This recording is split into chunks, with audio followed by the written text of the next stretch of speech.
شام میں اسد خاندان کے 50 سالہ دور اقتدار کا سورج غروب، باغیوں نے بشار الاسد کا تختہ پلٹ دیا۔ باغی گروپ تحریر الشام کا دمشق پر قبضہ، بشار الاسد نے ملک چھوڑ دیا۔ طیارے پر ناوالو مقام کی جانب پرواز، شامی فوجی اکثریت نے عراق میں پناہ لے لی۔ فورسز نے حمص کا سیکیورٹی ہیڈ کوارٹر بھی خالی کر دیا۔ باغیوں نے حمص میں تحویل میں لے لیا، کسی قسم کی مزاحمت نہ کی گئی۔ باغیوں نے دمشق ایئرپورٹ اور سرکاری ٹی وی کی عمارت کا کنٹرول بھی سنبھال لیا۔ بشار الاسد کے اقتدار کے خاتمے پر پورا حمص شہر سڑکوں پر نکل آیا، شہریوں نے خوب جشن منایا۔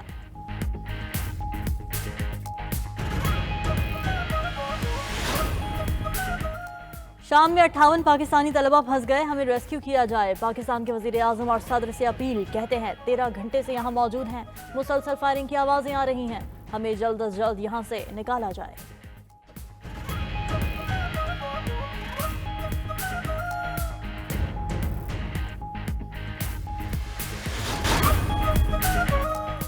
شام کے صدر بشار الاسد کے طیارے کا رابطہ ریڈار سے منقطع، شبہ ہے کہ وہ ایک طیارہ حادثے میں ہلاک ہو گئے۔ برطانوی میڈیا کا دعویٰ، طیارہ دوران پرواز یو ٹرن لیتے ہوئے ریڈار سے غائب ہو گیا۔ غائب ہونے سے پہلے طیارے نے غیر معمولی راستے پر سفر کیا۔ طیارہ ابتدائی طور پر شام کے ساحلی علاقے کی طرف بڑھا، جو اسد کے علوی فرقے کا گڑھ ہے، لیکن پھر اچانک مڑ گیا اور ریڈار سے غائب ہونے سے پہلے کئی منٹوں تک مخالف سمت میں پرواز کرتا رہا۔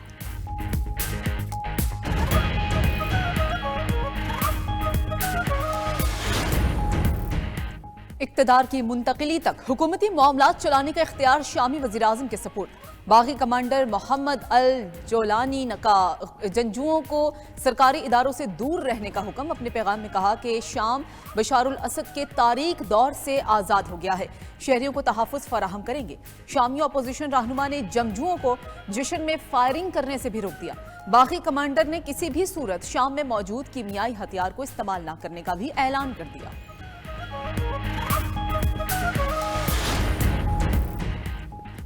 عوام کو تبدیلی سے گھبرانے کی ضرورت نہیں، شامی وزیر اعظم محمد غازی الجلالی کا خطاب، کہا صورتحال کی سنگینی کا اندازہ نہیں تھا، مذاکرات سے بغاوت روکنے کے لیے پر امید تھے۔ شامی وزیر اعظم کا خطاب، کہا جس تیزی کے ساتھ حالات بدلے اس کے لیے تیار نہیں تھے۔ بشار الاسد کہاں ہیں کچھ پتہ نہیں، ملک میں عام انتخابات اور اقتدار کی پرامن تبدیلی کا عندیہ بھی دے دیا۔ وزیر اعظم جلد حالات معمول پر لانے کے لیے پرعزم، دمشق نہ چھوڑنے کا بھی اعلان۔ باغی رہنماؤں کی بھی شامی وزیر اعظم سے ملاقات، غازی الجلالی نے باغیوں کو تعاون کی یقین دہانی کرا دی۔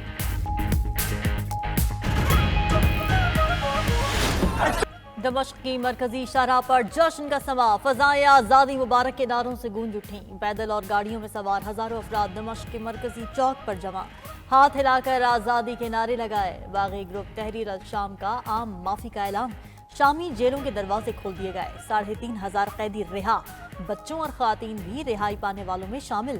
سالوں سے قید سیاسی اسیران کی رہائی کے بعد اہل خانہ سے جذباتی ملاقاتیں۔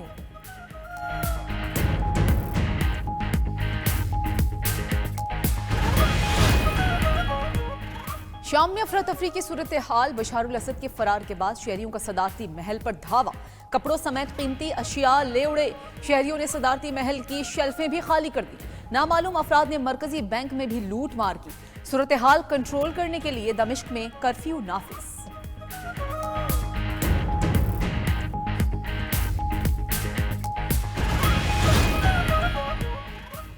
شام میں 13 سالہ خون ریز خانہ جنگی کا اختتام، باغی گروپوں نے ایک ہفتے میں شام کا کنٹرول سنبھال لیا۔ تیز رفتار پیش قدمی نے دنیا کو حیران کر دیا۔ اسد خاندان نے 1970 کے اوائل میں شام کا اقتدار حاصل کیا۔ حافظ الاسد 1971 میں شام کے صدر بنے، سن 2000 میں اپنی موت تک صدر رہے۔ ان کے بعد ان کے بیٹے بشار الاسد نے شام پر 24 سال حکومت کی۔ بشار الاسد 1994 میں اپنے بھائی کی کار حادثے میں موت کے بعد سیاست میں آئے۔ شام پر اسد خاندان کا دور حکمرانی نصف صدی پر محیط رہا۔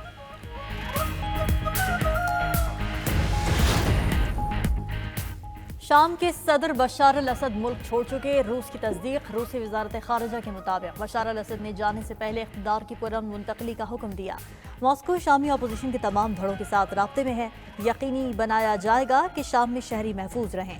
شام میں روسی فوجی اڈے ہائی الرٹ ہیں۔ روسی وزارت خارجہ کی تمام فریقین سے پرتشدد کارروائیوں سے گریز کی اپیل۔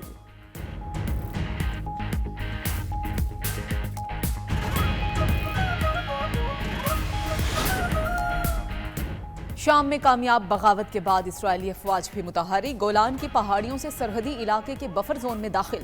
اسرائیلی فورسز نے شام کی ملٹری تنصیبات پر 3 میزائل بھی داغے۔ اسرائیلی آرمی چیف ہرزی حلوی کا بھی شامی سرحد کا دورہ۔ شامی اپوزیشن فورسز نے حدر قصبے سے 12 کلومیٹر جنوب میں صوبائی دارالحکومت قنیطرہ کا کنٹرول سنبھال لیا۔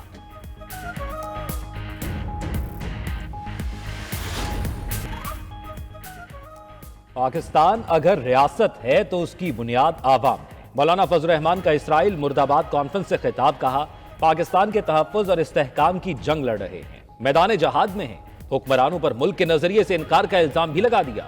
دینی مدارس کے حوالے سے معطل قانون پارلیمنٹ میں لانے کا مطالبہ کر دیا۔ غزہ میں بربریت کی مذمت کرتے ہوئے کہا مولانا فضل الرحمان نے کہا فلسطین پر صہیونیوں کا کوئی حق نہیں، فلسطین کی سرزمین فلسطینیوں کی ہے۔ دنیا کو بتانا چاہتے ہیں کہ ہم فلسطینیوں کے ساتھ کھڑے ہیں۔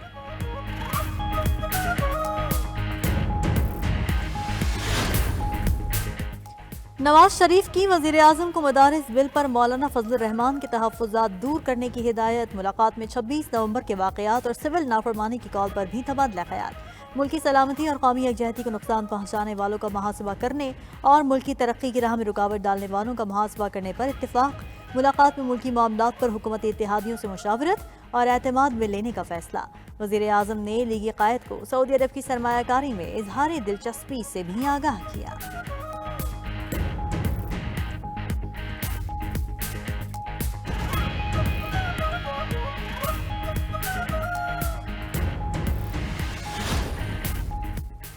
سول نافرمانی کے غبارے سے ہوا نکل جائے گی، فیصل واوڈا کی پیشگوئی۔ کراچی میں MQM قیادت سے ملاقات کے بعد گفتگو میں کہا کہ وزیر اعلیٰ خیبر پختونخوا کی مولا جٹ والی سیاست زیادہ دیر نہیں چلے گی۔ بانی PTI کو خود ان کے حواریوں سے خطرہ ہے۔ تمام جماعتوں کے پاس جانے کا مقصد نیشنل کاز ہے۔ MQM رہنما مصطفیٰ کمال بولے کہ ملک میں ہر کوئی دوسرے کو چور اور خود کو ٹھیک کہہ رہا ہے۔ فیصل واوڈا 1 مین آرمی ہیں، ہر طرف چھائے ہوئے ہیں، انہیں سپورٹ کرتے ہیں۔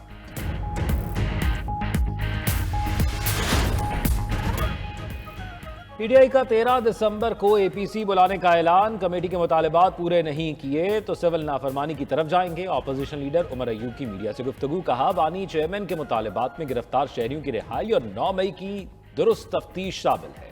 شبلی فراز بولے بانی چیئرمین عوام کے لیے جیل میں ہے، معاہدہ کر کے باہر نہیں بھاگیں گے، حالات مذاکرات کے ذریعے ٹھیک کرنے پر زور۔ شیخ وقاص اکرم کا کہنا تھا احتجاج کرنے والوں کو مارنے کا کوئی جواز نہیں۔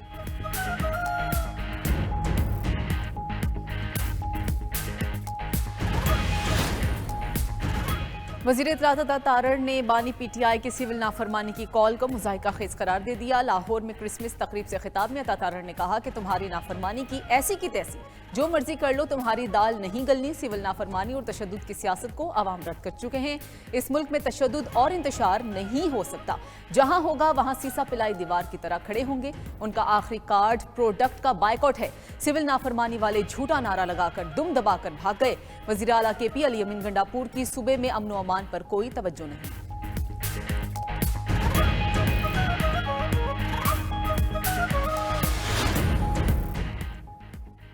اگست 2019 کا اتحاد تنظیمات مدارس اور حکومت کا معاہدہ سامنے آ گیا۔ اتحاد تنظیمات کے مدارس کو وزارت تعلیم کے ساتھ منسلک کرنے کے معاہدے پر دستخط موجود۔ معاہدہ PTI دور حکومت کے سابق وزیر تعلیم شفقت محمود نے کیا۔ معاہدے میں تمام دینی مدارس کو وزارت تعلیم کے ساتھ رجسٹریشن کروانے کا پابند کیا گیا۔ وزارت تعلیم مدارس کے عدد و شمار اکٹھے کرنے کی واحد مجاز اتھارٹی تسلیم کی گئی۔ رجسٹریشن نہ کروانے والے مدارس کو بند کرنے کا مشترکہ فیصلہ کیا گیا۔ مدارس کو بینکوں اور اکاؤنٹ کھولنے کا پابند کیا گیا۔ غیر ملکی طلبہ کو تعلیم حاصل کرنے کی اجازت دی گئی۔ تعلیمی اصلاحات کے لیے یکساں نصاب کے اہداف طے کیے گئے۔